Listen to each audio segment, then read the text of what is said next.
삶의 만족. 우리는 이미 가지고 있는 것에 대하여는 좀처럼 생각하지 않는다. 우리는 언제나 없는 것만을 생각한다. 없는 것이 있는 것이 되어도 우리는 어느새 그것을 잊고 또다시 새로운 것만을 탐하게 된다. 대체 언제까지 욕망에 이끌릴 것인가?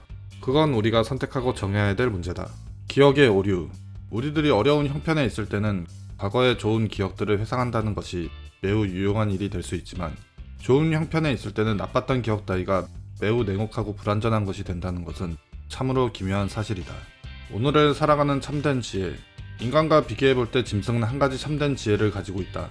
그것은 현재라고 하는 순간을 늘 차분하고 조용한 기분으로 지낸다는 것이다. 우리는 어떠한가? 현재를 살아가며 정신과시하는 과거만 바라보고 있지는 않은가? 인생이 괴로운 이유. 이 세상에 있는 모든 생물은 살려고 하는 의지를 충분히 가지고 있다. 이 의지가 충분히 만족되지 않기 때문에 산다는 것은 괴로운 것이다. 자신의 그릇에 맞게 원하거나 자신이 원하는 만큼 그릇을 키워라. 삶 속의 스트레스, 약간의 근심, 고통, 고난은 항시 누구에게나 필요한 것이다.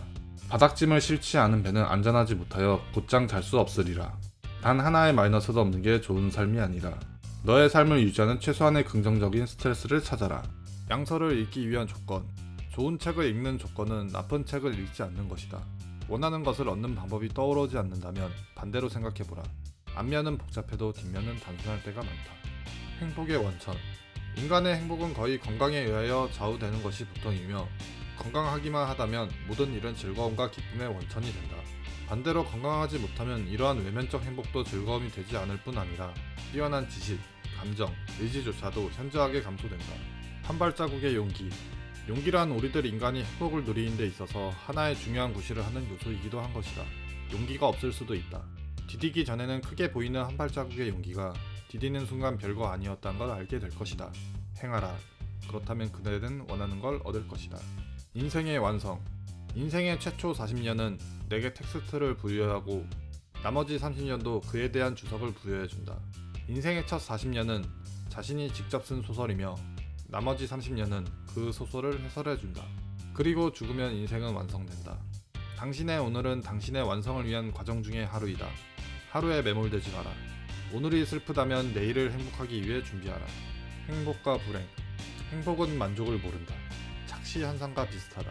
늘 또 올 것만 같은 그 무엇이다. 우리가 행복에 가까워지고 있을 때 행복은 지평선처럼 저 먼 곳으로 달아난다. 그렇다고 포기하지 마라. 행복이 멀어지면 불행이 다가온다. 하루의 완성. 모든 하루하루가 인생이다. 잠에서 깨어날 때가 탄생의 순간이고, 상쾌한 아침은 우리의 젊음이며 수면은 우리의 죽음이다. 매일매일 무가치하게 하루를 보내고 있는가? 당신은 당신을 매일 죽이고 있는 것이다. 재능과 천재. 재능은 목표를 보고 목표를 정확히 맞출 수 있다. 천재는 사람들이 볼 수 없는 목표를 본다. 재능은 가지고 태어난다.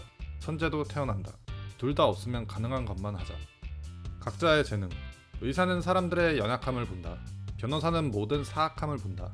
신학자는 모든 어리석음을 본다. 선택하라. 잘하는 일을 할 것인가? 하고 싶은 일을 할 것인가? 자기 자신을 돌아보라.